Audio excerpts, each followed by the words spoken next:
Selamat berjumpa kembali Bapak Ibu, saudari-saudara, umat beriman terkasih dalam Tuhan. Para pendengar setia Renungan Mutiara Pagi dimanapun Anda berada. Kita berjumpa kembali pada hari Selasa tanggal 22 Maret 2022. Bersama saya, Romagus CSSR, kita akan merenungkan Injil Matius bab 18 ayat 21 sampai 35. Dalam nama Bapa dan Putra dan Roh Kudus. Amin. Sekali peristiwa, Petrus datang kepada Yesus dan berkata, "Tuhan, sampai berapa kalikah aku harus mengampuni saudaraku jika ia berbuat dosa terhadap aku? Sampai 7 kali?" Yesus berkata kepadanya, "Bukan, aku berkata kepadamu, bukan sampai 7 kali, melainkan sampai 70 kali 7 kali. Sebab hal kerajaan surga itu seumpama seorang raja yang hendak mengadakan perhitungan dengan hamba-hambanya. Ketika ia mulai mengadakan perhitungan itu, dihadapkanlah kepadanya seorang yang berhutang 10.000 talenta. Tapi karena orang itu tidak mampu melunasi hutangnya, raja itu memerintahkan supaya ia dijual berserta anak istrinya dan segala miliknya untuk membayar hutangnya. Maka sujudlah hamba itu menyembah dia, katanya, 'Sabarlah dahulu, segala hutangku akan kulunaskan.' Lalu tergeraklah hati raja itu oleh belas kasihan akan hamba itu, sehingga ia membebaskannya dan menghapuskan hutangnya. Tetapi ketika hamba itu keluar, ia bertemu dengan seorang hamba lain yang berhutang 100 dinar kepadanya. Ia menangkap dan mencekik kawannya itu, katanya, 'Bayar hutangmu.' Maka sujudlah kawannya itu dan mohon kepadanya, 'Sabarlah dahulu, hutangku itu akan kulunaskan.' Tapi ia menolak dan menyerahkan kawannya itu ke dalam penjara, sampai dilunaskanlah segala hutang itu. Melihat itu, kawan-kawan yang lain sangat sedih, lalu menyampaikan segala yang terjadi kepada tuan mereka.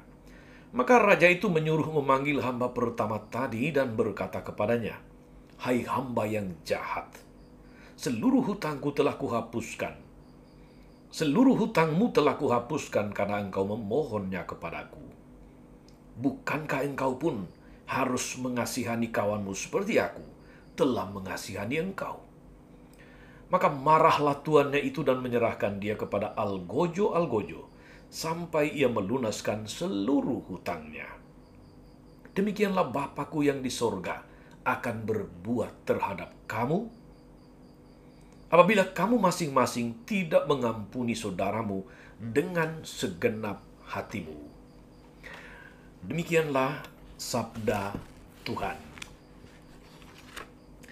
Bapak, Ibu, saudari-saudara, umat beriman terkasih dalam Tuhan, tema yang sangat pantas untuk kita renungkan, yang seringkali menjadi bahan pembicaraan, seringkali menjadi bahan cerita.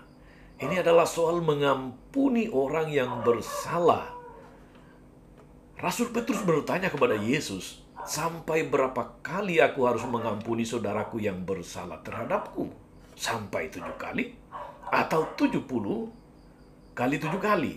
Maksud saya sampai 7 kali.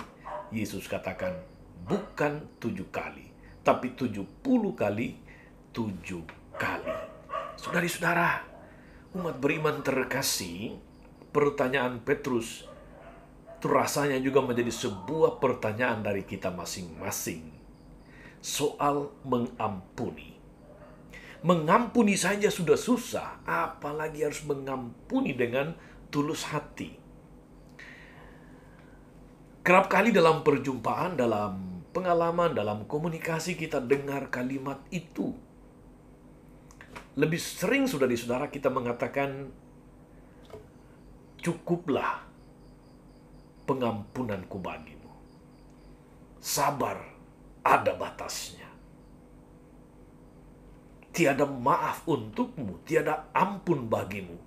Itu kata-kata atau kalimat yang sering kita dengarkan di dalam kebersamaan, di dalam perjumpaan kita dengan sesama saudara.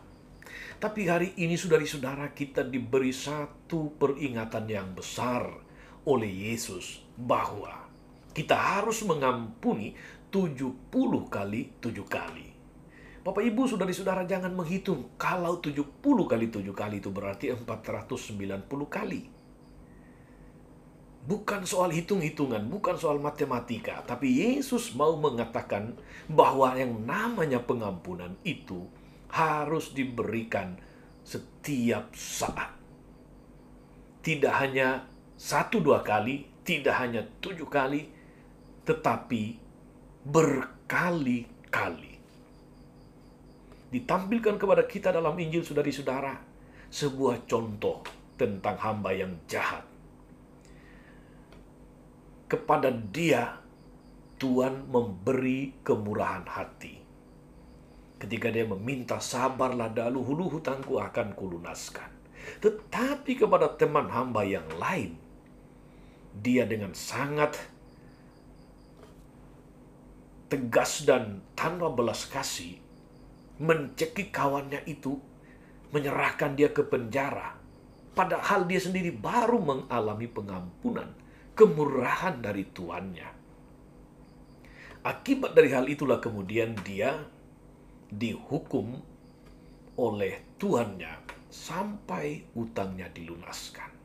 Jadi ukuran yang dia pakai kepada teman hambanya itu dipakai juga oleh tuannya pada akhirnya. Yang tadinya sudah bermurah hati, akhirnya menjadi sampai hati. Saudara-saudara, umat beriman terkasih dalam Tuhan.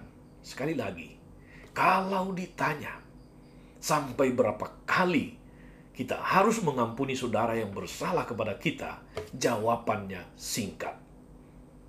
Setiap kali. Sekali lagi, sampai berapa kali kita harus memberikan pengampunan kepada saudara yang bersalah kepada kita adalah setiap kali. Dalam doa Bapa kami, saudara-saudara, ingatkah Anda, kita selalu mendoakan, ampunilah kesalahan kami seperti kami pun mengampuni kesalahan mereka yang bersalah terhadap kami. Apa maknanya? Ya ini yang Yesus jelaskan hari ini. Sebagaimana kita sudah diampuni oleh Tuhan, demikianlah kita mengampuni. Kita diampuni untuk mengampuni. Bukan pengampunan yang egoistis. Kita berharap pengampunan, tapi kita sendiri tidak memberi ampun kepada orang yang bersalah. Dengan penegasan ini, saudari-saudara, Tuhan Yesus mau menghancurkan segala macam pembatasan-pembatasan yang menyangkut hidup bersama dengan orang lain, yang seringkali merusak hidup bersama, yang seringkali membuat kotak-kotak atau batas-batas yang tidak perlu dalam hidup bersama.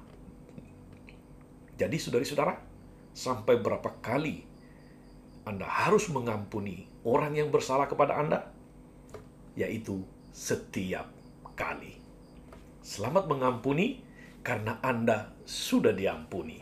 Tuhan Yesus memberkati. Maria Bunda selalu menolong, setia mendoakan Anda semua. Amin. Ya Tuhan, kami bersyukur, kami berterima kasih atas pengampunan-Mu yang tiada henti-hentinya, kemurahan hati-Mu dalam seluruh hidup kami. Semoga kami pun senantiasa bersedia dengan hati yang tulus, mengampuni yang bersalah kepada kami setiap kali, tanpa hitung-hitungan. Sebab demikianlah Engkau mengampuni kami juga. Terpujilah nama-Mu sepanjang segala masa. Amin. Saudari-saudara sekalian, berkat Allah turun atas saudari-saudara, atas mereka yang kita doakan atau kita janjikan doa, mereka yang sakit dan menderita. Segala rencana, karya, dan pelayanan hari ini, Bapa dan Putra dan Roh Kudus. Amin. Tetap sehat, tetap semangat.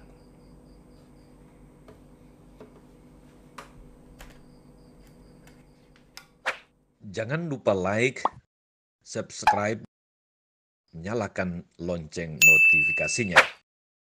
Salam 52, Tuhan memberkati.